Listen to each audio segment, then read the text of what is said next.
Hello, ಮಧ್ಯಾಹ್ನದ ಊಟಕ್ಕೆ simple veg thali ಮಾಡೋಣ. ದಾಲ್ ತಡ್ಕ ಮತ್ತು ಬೀನ್ಸ್ ಪಲ್ಯ ಮಾಡಿ.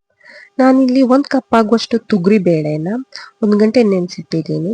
ಮತ್ತು ಇವಾಗ ಇದಕ್ಕೆ ಸ್ವಲ್ಪ ನೀರು ಉಪ್ಪು ಹಾಕ್ಬಿಟ್ಟು 4 ವಿಸಿಲ್ಸ್ ಕೂಗ್ಸ್.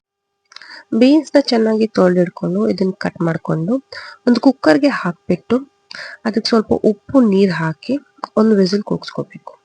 ದಾಲ್ ತಡ್ಕಕ್ಕೆ ಬೇಕಾದಂಥ ಈರುಳ್ಳಿ, ಟೊಮ್ಯಾಟೊ, ಕೊತ್ತಂಬರಿ ಸೊಪ್ಪು, ಮೆಣಸಿನ್ಕಾಯಿ ಎಲ್ಲ ಕಟ್ ಮಾಡಿಟ್ಕೋಬೇಕು.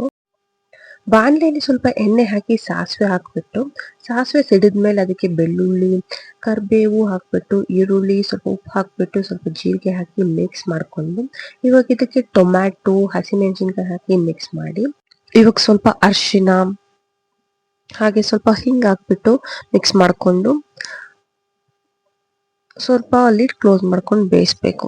ಇವಾಗ ಇದಕ್ಕೆ ಬೆಂದಿರುವಂಥ ತೊಗರಿಬೇಳೆ, ಕೊತ್ತಂಬರಿ ಸೊಪ್ಪು ಹಾಕಿ ಮಿಕ್ಸ್ ಮಾಡಿಕೊಂಡು ಲಿಡ್ನ ಕ್ಲೋಸ್ ಮಾಡಿಬಿಟ್ಟು ಕುದಿಯಕ್ಕೆ ಬಿಡಬೇಕು. ಮೀನ್ವೈಲ್ ಇಲ್ಲಿ ಬೀನ್ಸು ರೆಡಿ ಆಗಿದೆ. ಇದಕ್ಕೆ 1 ಕಪ್ ಆಗುವಷ್ಟು ತೆಂಗಿನ ತುರಿ, ಸ್ವಲ್ಪ ಅರಿಶಿನ, ಕೊತ್ತಂಬರಿ ಸೊಪ್ಪು, ಸಾಂಬಾರ್ ಪುಡಿ ಹಾಕ್ಬಿಟ್ಟು ಇದನ್ನು ಸ್ವಲ್ಪ ಹೊತ್ತು ಕುದಿಸ್ಕೋಬೇಕು. ಇಲ್ಲಿ ನೋಡಿ ದಾಲು ರೆಡಿ ಆಗಿದೆ. ಈ ಕಡೆ ಬೀನ್ಸ್ ಪಲ್ಯನೂ ರೆಡಿ ಆಗಿದೆ.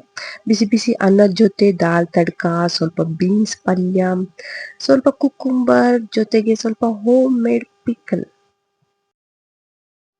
Such a comforting meal, ಅಲ್ವಾ? See you in the next vlog. Bye bye.